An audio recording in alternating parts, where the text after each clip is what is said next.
కొన్ని సందర్భాల్లో చూస్తూ ఉంటాం కొన్ని పత్రికలు ప్రత్యేకించి టీఆర్ఎస్ పార్టీకి సంబంధించిన కొన్ని ప్రసార సాధనాలు ఏ విధంగానైతే జూబ్లీ హిల్స్ ఎలక్షన్ సందర్భంలో విష ప్రచారం చేస్తూ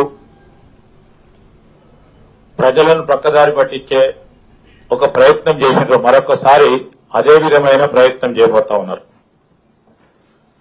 ఎన్నిసార్లు ఫెయిల్ అయినా కానీ వారికి బుద్ధి వచ్చేటట్టు లేదు. టీఆర్ఎస్ సంబంధించిన నాయకత్వం ప్రత్యేకించి కేటీఆర్ గారు అనేక విషయాలు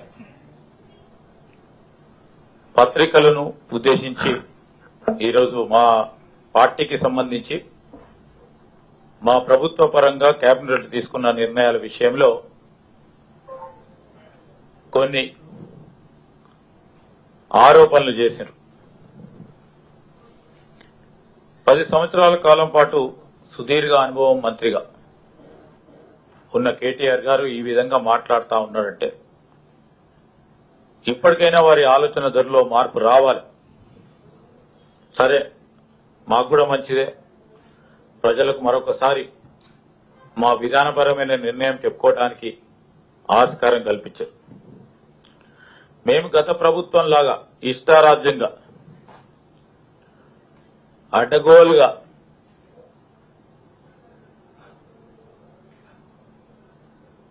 ఎవరికి సంబంధం లేకుండానే జీవోలు తీయడం, అదేవిధంగా ప్రభుత్వానికి సంబంధించిన చెల్లింపుల విషయంలో కానీ అనుమతులు లేకుండా ఎప్పుడు కూడా మా ప్రభుత్వం చేయలేదు. వారి ప్రభుత్వంలో వారి హయంలో ఏం చేసినా దాని వెనుక ఒక మతలబు ఉండేది కనుక మా ప్రభుత్వ పాలసీలో భాగంగా ప్రభుత్వ సంక్షేమం మాకు కనబడితే వారికి కేవలం ఆ మతలకు కనబడతా ఉంది. వారి కోణం నుంచి వారి ఆలోచన మేరకు వారి దృష్టి ప్రకారం ఆ విధంగా ఆలోచన కనబడతా ఉంది. వారు చెప్పిన కొన్ని అంశాలు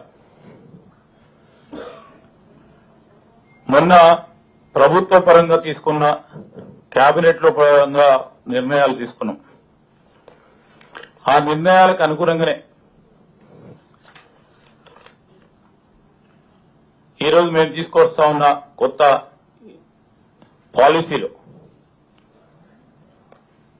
పారిశ్రామిక వాడలకు సంబంధించిన భూముల విషయంలో వారు మరొక దుష్ప్రచారం, సత్యదూరమైన విషయాలు ఈ రాష్ట్ర ప్రజలకి ముందర పెట్టే ప్రయత్నం చేశారు. మొత్తం భూమి 9,292 ఎకరాలు.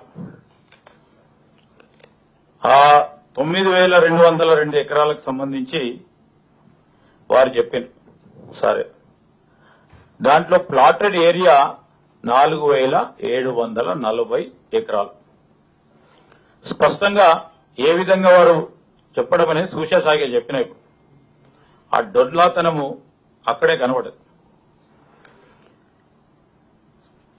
వారి ప్రభుత్వంలోనే